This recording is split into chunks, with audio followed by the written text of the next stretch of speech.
Bismillahirrahmanirrahim. Assalamualaikum warahmatullahi wabarakatuh.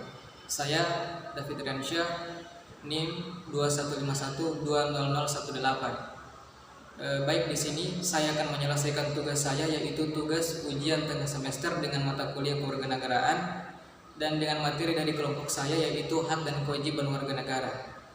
Hak dan kewajiban warga negara. Apa itu hak? Hak merupakan segala sesuatu yang pantas atau mutlak yang didapatkan oleh setiap individu atau warga negara sejak ia masih berada dalam kandungan. Sedangkan kewajiban merupakan segala sesuatu yang pantas atau harus dilakukan oleh warga negara guna mendapatkan haknya yang pantas untuk didapatkan. Sedangkan warga negara adalah penduduk yang sepenuhnya diatur oleh pemerintah dan mengakui pemerintahannya. Materi selanjutnya yaitu asas-asas kewarganegaraan. Apa itu asas kewarganegaraan? Asas kewarganegaraan merupakan dasar pemikiran untuk menentukan suatu kewarganegaraan seseorang di dalam sebuah negara. Dan adapun beberapa asas kewarganegaraan antara lain yang pertama yaitu asas usuli. Asas usuli yaitu asas yang menentukan kewarganegaraan seseorang berdasarkan tempat kelahirannya. Yang kedua, asas kewarganegaraan ius sanguinis, yakni asas kewarganegaraan yang menentukan suatu kewarganegaraan seseorang berdasarkan keturunannya. Yang ketiga, asas kewarganegaraan tunggal, yang dimana mewajibkan bahwa setiap warga negara hanya mempunyai satu kewarganegaraan saja. Yang terakhir, yang keempat, asas kewarganegaraan ganda terbatas. Asas kewarganegaraan ganda terbatas telah diatur dalam undang-undang, yang dimana bahwa setiap warga negara itu pada umur 18 tahun, contohnya seperti Budi mempunyai ayah yang kewarganegaraan Amerika dan ibunya mempunyai kewarganegaraan Indonesia.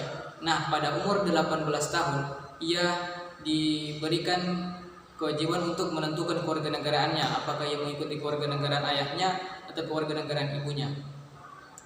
Selanjutnya saya akan menjelaskan tentang beberapa jenis-jenis dari hak warganegaraan. Hak warganegara telah saya jelaskan tadi bahwa hak negara merupakan segala sesuatu yang pantas didapatkan oleh warga negara. Adapun jenis dari hak warganegara antara lain hak hidup, hak mengembangkan diri atau kegiatan ekonomi, hak untuk pengakuan hukum, hak mengembangkan keturunan atau berkeluarga, dan hak untuk kebebasan. Selanjutnya saya akan menjelaskan tentang jenis-jenis dari kewajiban warga negara. Seperti saya jelaskan juga tadi bahwa kewajiban warga negara yaitu keharusan segala sesuatu yang mengharuskan warga negara untuk melaksanakan keharusannya guna mendapatkan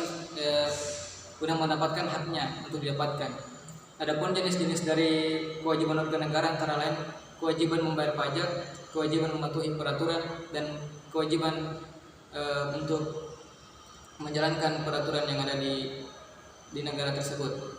Selanjutnya saya akan memberikan salah satu dari hak warga negara di dalam Undang-Undang Dasar 1945. Di antaranya dalam pasal 28A yang dimana menjelaskan bahwa setiap warga negara berhak untuk hidup serta berhak mempertahankan hidup dalam kehidupannya. Dan juga pasal yang menjelaskan tentang kewajiban warga negara yang dimana dituangkan dalam Undang-Undang Dasar 1945 di dalam pasal 30, yang dimana berbunyi tiap warga negara berhak atau wajib mengikuti usaha bela negara. Selanjutnya saya akan memberikan penjelasan tentang materi pelanggaran dan pengingkaran kewajiban warga negara. Pelanggaran hak warga negara. Pelanggaran hak warga negara merupakan tindakan aparatur hukum yang melanggar apa yang seharusnya didapatkan oleh warga negara. Di antaranya dilarang berpendapat, dilarang berpendidikan, dan dilarang untuk mengembangkan ekonomi, dan masih banyak lainnya yang merupakan pelanggaran dari hak warga negara. Selanjutnya kewajiban warga negara, pengingkaran kewajiban warga negara. Pengingkaran kewajiban warga negara adalah pelanggaran yang dilakukan oleh warga negara yang dimana dia tidak mentaati peraturan yang telah dibuat oleh pemerintah. Di antaranya seperti tidak membayar pajak, tidak menaati peraturan, dan masih banyak lainnya. Apa yang membuat pelanggaran tersebut? Di antaranya yaitu kurangnya kesadaran kita akan pentingnya berbangsa dan bernegara. Selanjutnya, yang tidak adanya sikap toleransi dalam kehidupan, penyalahgunaan kekuasaan, dan penyalahgunaan teknologi. Baik, itulah beberapa penjelasan dari materi kelompok saya. Sekian dan terima kasih. Wassalamualaikum warahmatullahi wabarakatuh.